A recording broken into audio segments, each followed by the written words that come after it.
கேள்விகளில் முதலாவது கேள்வியாக ஒரு சகோதரர் ரிஷாத் கொலன்னாவிலிருந்து கேட்டிருக்கிறார். புதிய பிறந்த குழந்தைக்கு பேர் வைக்கும்போது அந்த பேரின் அர்த்தத்தை கட்டாயம் பார்க்க வேண்டுமா, இதற்கும் விளக்கம் வேண்டும் என்று அந்த சகோதரர் கேட்டிருக்கிறார். அதாவது ஒரு குழந்தைக்கு பேர் வைக்கும்போது அந்த பேரின் அர்த்தத்தை கட்டாயமாக பார்க்கணுமா, கவனிக்கணுமான்னு கேட்குறார்.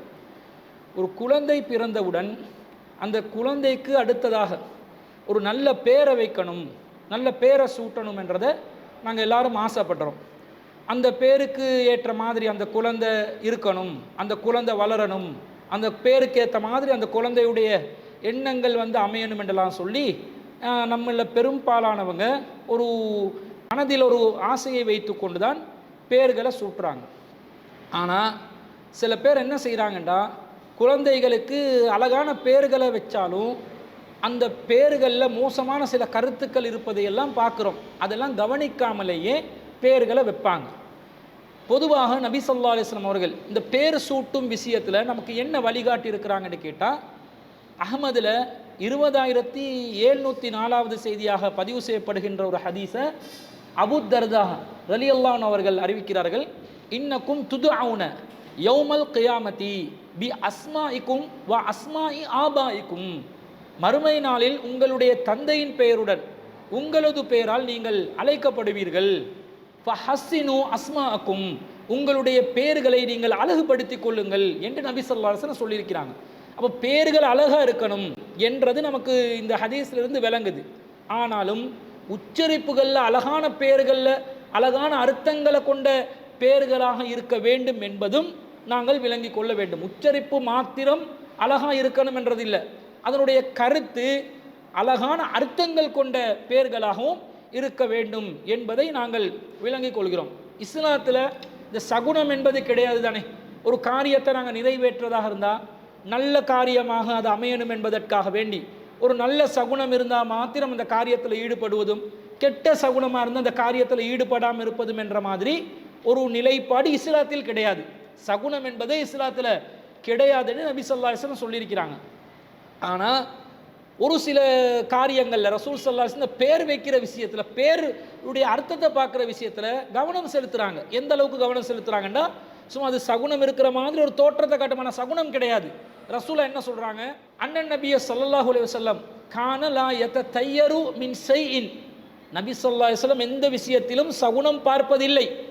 எந்த காரியத்தில் ஈடுபட்டாலும் அந்த காரியத்தில் ஈடுபடும் போது ஒரு நல்ல அறிகுறி இருக்குதா, கெட்ட அறிகுறி இருக்குதா என்பதை பார்த்து காரியத்தில் ஈடுபட மாட்டார்கள். ஆனால் இந்த பேர் விஷயத்தில் எப்படி நடந்து கொள்வாங்கண்டா, வகான இதா பாஸ ஆமிலன் சால அனிஸ்மிஇ. ஒருவரை ஒரு காரியத்துக்கு அனுப்புவதாக இருந்தால், அரச பணிக்கு அனுப்புவதாக இருந்தால் அவருடைய பேர் எதுவென்பதை நபி ஸல்லல்லாஹு அலைஹி வஸல்லம் அவர்கள் விசாரிப்பார்கள். ஃபஇதா அஜப உஸ்முஹு, அவருடைய பேர் நபி ஸல்லல்லாஹு அலைஹி வஸல்லம் அவர்களுக்கு பிடித்திருந்தால் ஃபரிஹ பிஹி, அதன் மூலம் மகிழ்ச்சி அடைவார்கள். வ ரூஇய பிஸ்ரு தாலிக ஃபீ வஜ்ஹி, அதன் மூலம் ரசூலுல்லாஹ் சந்தோஷம் அடைவதை நபிகளாருடைய முகத்தின் மூலமாக அந்த மகிழ்ச்சி நமக்கு தென்படும். வ இன் கரியஸ்மு ரூஇய கராயத்துஹு ஃபீ வஜ்ஹி, நபி ஸல்லல்லாஹு அலைஹி வஸல்லம் அந்த பேர் விருப்பம் இல்லாமல் இருந்தால், பிடிக்காத ஒரு நிலையில் இருந்தால் ரசூலுல்லாஹ்வுடைய அந்த வெறுப்பு அவர்களுடைய முகத்திலிருந்து தென்படும். வ இதா தஹல கரியத்தன், அதே மாதிரி ஒரு ஊருக்கு போனாலும் சாலான் இஸ்மிஹா, அந்த ஊரின் பேரை விசாரிப்பார்கள். வ இன் அஜபு உஸ்முஹா, அந்த ஊரின் பேர் அவர்களுக்கு மகிழ்ச்சியை தரும் என்று சொன்னால் ஃபரிஹ வ ருஇய பிஸ்ரு தாலிக ஃபீ வஜ்ஹி, அதனுடைய சந்தோஷம் நபிகளாருடைய முகத்தில் தென்படும். வ இன் கரியஸ்மஹா, அந்த ஊரின் பேரை நபிகள் நாயகம் வெறுத்தால் ருஇய கராயத்து தாலிக ஃபீ வஜ்ஹி, அந்த வெறுப்பு நபிகளாருடைய முகத்தில் தென்படும் என்ற செய்தியை நாங்கள் அபூ தாவூத் என்ற ஹதீஸ் கிரந்தத்தில் 3419வது செய்தியாக பார்க்கிறோம். இந்த செய்தியை அபூ புரைதா ரலியல்லாஹு அன்ஹு அவர்கள் அறிவிக்கிறார்கள்.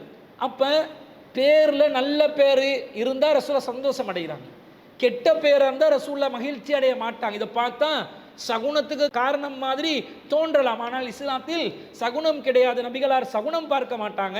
ஆனால் நல்ல பேர் இருக்கிற அர்த்தம் கொண்ட பெயர்களாக இருந்தால், நல்ல பெயர்களாக இருந்தால் அதன் மூலம் நபிகளாருடைய உள்ளத்திலே மகிழ்ச்சி வெளிப்பட்டிருப்பதை நாங்கள் பார்க்கிறோம். இந்த சமூகத்தில் இந்த பேர் வைக்கிற விஷயத்தில் இப்போ லேட்டஸ்டாக பேர் வைக்கும்போது அன்காமனாக பேர் வைப்பாங்க, ஷார்ட்டாக வைக்கிறாங்க பேர், பிரச்சனை கிடையாது. ஆனால் அர்த்தங்களை கவனிக்கணும். ஒரு காலத்தில் எப்படியெல்லாம் பேர் வச்சாங்கன்னு சொன்னால், ஜஹாங்கீர் என்று பேர் வைப்பாங்க. இந்த ஜஹாங்கீர் என்ற பேர் என்ன அர்த்தம்? உலகை வெற்றி கொண்டவன் என்ற அர்த்தம். ஷாஜஹான் என்று பேர் வைப்பாங்க, உலகின் அரசன். ஷா என்றால் மன்னன், ஜஹான் என்றால் உலகம், உலகின் மன்னன் அரசன் என்ற அர்த்தம். ஷா ஆலம் பிரபஞ்சத்தின் அரசன், ஷாஹுல் ஹமீத் புகழுக்குரியவனின் அரசன் என்றெல்லாம் பேர்களை வைப்பாங்க. இப்படி பேர் வைக்கிறது சிறுக்கான கருத்தில் இருக்குது. இந்த மாதிரி சிறுக்கான கருத்தில் இருக்கக்கூடிய பேர்களை எந்த காரணத்தை கொண்டும் வைக்கக்கூடாது. நபிகள் நாயகம் ஸல்லல்லாஹு அலைஹி வஸல்லம் அவர்கள் அதை தடுக்கிறாங்க. எப்படி தடுக்கிறாங்கன்னு பாருங்க. புகாரியில் 6205வது செய்தியாக பதிவு செய்யப்பட்ட ஒரு செய்தியில் அபூ ஹுரைரா ரலியல்லாஹு அன்ஹு அவங்க அறிவிக்கிறாங்க, ரசூலுல்லாஹ் சொன்னதாக, கால ரசூலுல்லாஹி ஸல்லல்லாஹு அலைஹி வஸல்லம், ரசூலுல்லாஹ் சொன்னாங்க, அஹ்னல் அஸ்மாஇ யௌமல் கியாமத்தி இந்தல்லாஹி, மறுமை நாளில் அல்லாஹ்விடத்தில் மிக வெறுப்புக்குரிய பேர் எது என்று சொன்னா, பேரை கொண்டவன் யார் என்று சொன்னா, மாலிக்கல் அம்லாக், ஒரு மனிதன் மலிக்குல் அம்லாக், ரஜுலுன் துசம்மா மலிக்கல் அம்லாக், ஒரு மனிதன் மலிக்குல் அம்லாக், அரசர்களுக்கெல்லாம் அரசன் என்று பேர் வைத்து வருவான். அப்படி பேர் கொண்டவனை அல்லாஹ் தஆலா மறுமையில் விரும்ப மாட்டான், அல்லாஹ் வெறுப்பான் என்ற செய்தியை நாங்கள் புகாரியில் இந்த செய்தியில் பார்க்குறோம். இப்போ பேரில் இணை வைப்பு இல்லாத விதத்தில் பேர்களை அமைத்து கொள்ள வேண்டும். பேரில் அர்த்தம் பார்க்கணும் என்றது விளங்குதா இல்லையா? ஒரு பேர் அரபு பேரில் நாங்கள் முஸ்லீம் சமூகம் வைப்பதற்கு பழக்கப்பட்டு விட்டோம். கிறிஸ்தவ சமூகங்களோ ஏனைய சமூகங்களோ இலங்கை நாட்டிட கலாச்சாரத்துக்கு ஏற்ற மாதிரி அவங்க பேர்களை வச்சு கொண்டாங்க. ஆனால் முஸ்லீம்கள் என்ன செஞ்சிட்டோம் என்று சொன்னால், அரபு பேர்களையே முஸ்லீம்களுடைய பேர்களாக வைத்துக் கொள்வதற்கு நாங்கள் பழகிவிட்டோம். முஸ்லீம் என்று சொன்னால் ஒரு அரபு பேரில் வந்தால் தான் முஸ்லீம் என்று இனம் காணக்கூடிய விதத்தில் முஸ்லீம் சமூகத்தில் ஒரு பழக்கம் மரபு ரீதியாக வந்துவிட்டது. வேறு சில நாடுகளில், இந்தோனேசியா போன்ற நாடுகளில் அதிகமான முஸ்லீம்கள் வாழக்கூடிய ஒரு நாட்டில் அவர்கள் அந்த நாட்டிட கலாச்சாரத்துக்கு ஏற்ற மாதிரியே பேரை வச்சுக் கொள்வாங்க. இஸ்லாத்தில் அதுக்கெல்லாம் தடை கிடையாது. நபி ஸல்லல்லாஹு அலைஹி வஸல்லம் காலத்தில் இஸ்லாத்தை ஒற்றை ஏற்றுக்கொண்டதனால பேரில் மாற்றங்கள் எல்லாம் செய்யலை, கருத்து பிழையந்தான் மாற்றி கொண்டாங்களே தவிர இஸ்லாத்துக்கு வந்ததனால பேரை மாற்றணும் என்றெல்லாம் சட்டம் வச்சிருக்கல. உமர் ரலியல்லாஹு அன்ஹு அவர்கள் இஸ்லாத்தை தழுவுவதற்கு முன்பதாகவும் உமர் தான், இஸ்லாத்தை தழுவிய பிறகும் உமர் தான். இப்படி அர்த்தங்களை ரசூல் ஸல்லல்லாஹு அலைஹி வஸல்லம் கவனித்து பெயர்களை மாற்றினாங்களே தவிர கட்டாயமாக ஒரு சடங்குக்கு சம்பிரதாயத்துக்கு மாற்றணும் என்றெல்லாம் சொல்லி பெயர்கள் மாற்றலாம். ஆனால் கருத்தை கவனிச்சிருக்கிறாங்களா இல்லையா? இப்போ கருத்து கவனிக்கப்பட வேண்டும் என்பது இந்த செய்தியிலிருந்து நமக்கு விளங்குதா இல்லையா? சில பேர்களை ரசூல் ஸல்லல்லாஹு அலைஹி வஸல்லம் வேண்டுமென்றே மாற்றுவாங்க, கூப்பிட்டு இந்த கருத்து நல்லமில்ல மாற்றுகண்டு மாற்றுவாங்க. உதாரணமாக சொல்வதாக இருந்தால் ஒரு செய்தி வருகிறது, அதிலே ஹானி ரலியல்லாஹு அன்ஹு அவர்கள் அவங்களுக்கு மக்கள் அபுல் ஹக்கம் என்று பேர் வச்சாங்க. அவர் அறிவிக்கிறார், அன்னஹு லம்மா வஃபத இலா ரசூலில்லாஹி ஸல்லல்லாஹு அலைஹி வஸல்லம், ரசூல் ஸல்லல்லாஹு அலைஹி வஸல்லம் அவர்களிடம் ஹானி ரலியல்லாஹு அன்ஹு அவர்கள் வந்த நேரத்தில் சமியஹு வஹும் யகுனூன ஹானி அன் அபுல் ஹக்கமி, ஞானத்தின் தந்தை ஹானி ரலியல்லாஹு அன்ஹு அவர்களை ஞானத்தின் தந்தை என்று சொல்லி அந்த மக்கள் ஒரு குறிப்பு பெயரால் அழைத்து வந்ததை நபிகள் நாயகம் ஸல்லல்லாஹு அலைஹி வஸல்லம் அவர்கள் செய்மடுத்தார்கள். ஃபதஆ ரசூலுல்லாஹி ஸல்லல்லாஹு அலைஹி வஸல்லம், அவரை ரசூல் ஸல்லல்லாஹு அலைஹி வஸல்லம் அவர்கள் அழைத்தார்கள். ஃபகால லஹு இன்னல்லாஹ உவல் ஹக்கமு வ இலையில் ஹுக்மு ஃபலிம துகன்னா அபல் ஹக்கம், அல்லாஹ் தான் ஹக்கீமாக இருக்கிறான், அல்லாஹ் தான் ஞானமிக்கவனாக இருக்கிறான், அவனுக்கு தான் ஹுக்குமும் இருக்கிறது, அதிகாரமும் இருக்கிறது. அப்படி இருக்கும்போது ஃபலிம துகன்னா அபல் ஹக்கம், உங்களுக்கு ஏன் அபல் ஹக்கம் என்று சொல்லி மக்கள் சிறப்பு பெயர் சூட்டினார்கள் என்று கேட்ட நேரத்தில் அவர் சொல்கிறார், இன்ன கௌமி இதஹ்தலஃபு ஃபீ ஷைஇன், எனது சமூகம் ஏதாவது ஒரு விஷயத்தில் முரண்பட்டு விட்டால் அத்தௌனி என்னிடம் வருவார்கள், ஃபஹகம்து பைனஹும் ஃபரலி கிலல் ஃபர்கைனி, நான் அவர்கள் மத்தியிலே தீர்ப்பு வழங்குவேன், அந்த இரண்டு சாராரும் திருப்தி அடையக்கூடிய விதத்தில் என்னுடைய தீர்ப்பு அமையும்.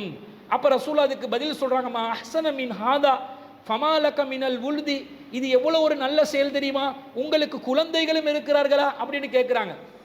அப்போ மக்கள் மத்தியிலே இரண்டு பிளவுகளாக பிளவுபடுத்தப்பட்ட நிலையில் அவர்களுக்கு நியாயத்தின் அடிப்படையில் இரண்டு சாராரும் ஏற்றுக்கொள்ளக்கூடிய விதத்தில் தீர்ப்பு வழங்குவது என்பது ஒரு நல்ல காரியம். அந்த காரியத்தை செஞ்சதுனால தான் ஹானி ரலியல்லாஹு அன்ஹு அவங்களுக்கு இந்த அபுல் ஹக்கம் என்ற பெயரை அவர்கள் சிறப்பாக சூட்டினார்கள். ஆனால் ரசூல்லா அந்த அபுல் ஹக்கம் என்றதை தொடர்ச்சியாக அவருடைய பெயராக இருப்பது விரும்பவில்லை. ரசூல்லா கேட்கிறாங்க, ஃபமாலக மினல் உலுதி, உங்களுக்கு குழந்தைகள் இருக்கிறார்களா? அவர் சொல்கிறார், காலலி சுரைஹுன் வ அப்துல்லா வ முஸ்லிம், எனக்கு 3 குழந்தைகள். சுரைஹ் என்ற ஒருவருக்கு பேர், அப்துல்லா என்று இன்னொருவருக்கு பேர், முஸ்லிம் என்று இன்னொருவருக்கு பேர். சொன்ன உடனே ரசூல்லா கேட்கிறாங்க, ஃபமன் அக்பருஹும், அவர்கள்ல மூத்தவர் யாரு? கேட்டோடனே சுரைஹ் என்றாங்க ஹானி ரலியல்லாஹு அவர்கள். அப்ப ரசூலா சொல்றாங்க, ஃபஅன்த அபூ சுரைஹின், இனிமேல் உங்களுடைய சிறப்பு பேர் அபூ சுரைஹ் தான், நீங்க அபூ சுரைஹ் என்று பேர் வைத்துக் கொள்ளுங்கள். ஃபதஆ லஹு வலதிஹி, ரசூல்லா அவருக்காகவும் அவருடைய குழந்தைகளுக்காகவும் துஆ செய்தார்கள் என்ற செய்தியை நாங்கள் ஹானி ரலியல்லாஹு அவர்கள் அறிவிக்கக்கூடிய செய்தியை நசாயில 5292வது செய்தியா பார்க்கிறோம். அப்ப அபுல் ஹக்கம் என்ற பெயரை ரசூல் ஸல்லல்லாஹு அலைஹி வஸல்லம் அவர்கள் அபூ சுரைஹ் என்று மாற்றி இருக்கிறார்கள். அதற்கு ஒரு காரணத்தை முன்வைத்தார்கள். அந்த கருத்து அது அல்லாஹ்வுக்குரியது, அது நீங்க வச்சுக்கொள்ள முடியாது என்று மாற்றியதை நாங்கள் பார்க்கிறோம். அதே போன்று இன்னொரு நபி தோழர் அவர் ரசூல் ஸல்லல்லாஹு அலைஹி வஸல்லம் அவர்களிடம் வந்த நேரத்தில் ரசூல் அவங்களோட பேரை மாத்துறாங்க. கானஸ்மு அபி ஃபில் ஜாஹிலியா அசீசன், அந்த நபி தோழருடைய மகன் அறிவிக்கிறார், என்னுடைய தந்தையின் பெயர் அறியாமை காலத்தில் என்னுடைய தந்தையின் பெயர் அசீஸ் என்று இருந்தது, மிகைத்தவர் என்ற அர்த்தம். அது அல்லாஹ்வுடைய ஒரு திருநாமம், மிகைத்தவன் என்ற அர்த்தத்தில் இருக்கிறது. ஃபஸம்மாஹு ரசூலுல்லாஹி ஸல்லல்லாஹு அலைஹி வஸல்லம் அப்துர் ரஹ்மான், நபி ஸல்லல்லாஹு அலைஹி வஸல்லம் அவர்கள் அவருக்கு அப்துர் ரஹ்மான் என்று பெயர் வைத்தார்கள். அப்ப அப்துர் ரஹ்மான் என்று அசீஸ் என்ற பெயர் அப்துர் ரஹ்மான் என்று ரசூலா மாத்துறாங்க. இந்த அசீஸ் என்ற பெயரு அல்லாஹ்வுக்குரியது. அந்த அல்லாஹ்வுக்குரிய பெயர்கள், அல்லாஹ்வுடைய அஸ்மாஉல் ஹுஸ்னால வரக்கூடிய பெயர்கள் மக்கள் வைத்துக் கொள்ளலாம். ஆனால் இந்த மாதிரி மிகைத்தவன் என்ற மாதிரி கருத்துள்ள இத்தகைய பெயர்களாக இருந்தால் அந்த மாதிரி பெயர்களை ஏனையவர்கள் சூட்டிக்கொள்ள கூடாது என்ற கருத்து இந்த ஹதீஸ்ல இருந்து வருது. கருத்தை பார்த்து ரசூல்லா பெயர்களை மாற்றி இருக்கிறாங்க என்பதை நாங்கள் பார்க்குறோம். இந்த செய்தி முஸ்னத் அஹ்மதுல 16944வது செய்தியாக பதிவு செய்யப்பட்டிருக்கிறது. இன்னும் சில பெயர்களை ரசூல்லா கருத்தை கவனத்தில் கொண்டே இத்தகைய பெயர்களை சூட்டிக்கொள்ளவே வேண்டாம் என்று தடை விதிச்சிருக்கிறாங்க. என்ன பெயர் என்று சொன்னா, நபிகள் நாயகம் ஸல்லல்லாஹு அலைஹி வஸல்லம் அவர்கள் சொன்னதாக சமுரா பின் ஜுந்துப் ரலியல்லாஹு அவர்கள் அறிவிக்கிறார்கள், கால நஹானா ரசூலுல்லாஹி ஸல்லல்லாஹு அலைஹி வஸல்லம், ரசூலாக்களுக்கு தடை விதித்தார்கள், நம்முடைய அடிமைகளுக்கு இந்த 4 பெயர்களை வைக்க வேணாண்டு ரசூலா தடை செஞ்சாங்க. முதலாவது பேர் அஃப்லஹ, வெற்றி அடைந்தவன், வெற்றியாளன், வ ரபாஹின், லாபம், வ யசாரின், சுலபம், வ நாஃபிஇன், பயனளிப்பவன். இது போன்ற கருத்தில் உள்ள பெயர்களை சூட்ட வேண்டாம் என்று ரசூல்லா தடை விதிச்சதா வருது.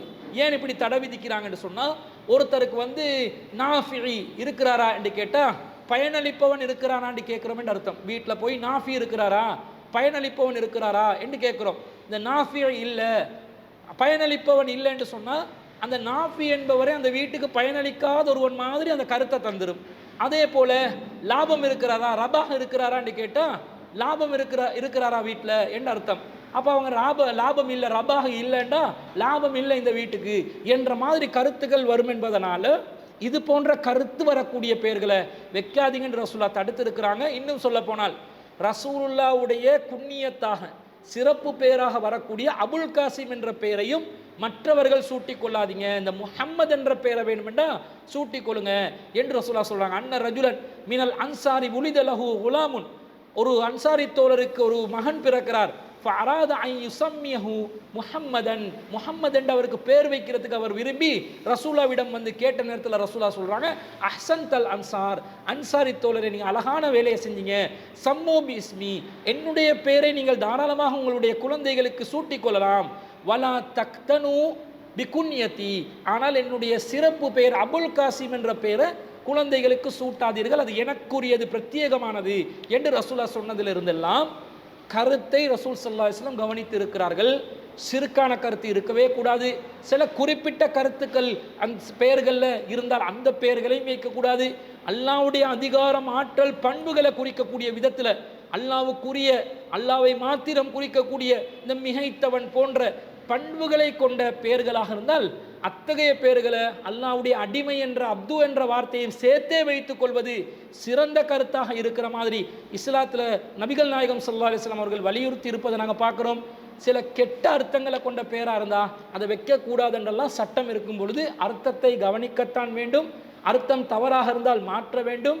இஸ்லாத்துக்கு வந்த ஒருவர் பேரை மாற்றி தான் ஆகணும் என்றது சட்டம் இல்லை. ஆனால் கருத்து பிழையாக இருந்தால் கண்டிப்பாக மாற்றி ஆகணும் என்பது நமக்கு இதிலிருந்து விளங்குறது. பாரம்பரிய முஸ்லீமாக இருந்தாலும் சரி, இஸ்லாத்துக்கு வந்த முஸ்லீமாக இருந்தாலும் சரி, பேரில் அர்த்தத்தை கவனித்து தான் பேரை வைக்கணும் என்பது இதிலிருந்து நாங்கள் தெளிவாக புரிந்து கொள்கிறோம். உச்சரிப்புக்கு இலகுவாக இருக்கிறது என்பதனால அர்த்தமே இல்லாத பெயர்களை வைப்பதும் இஸ்லாமிய மார்க்கம் வலியுறுத்திய ஒரு காரியம் அல்ல.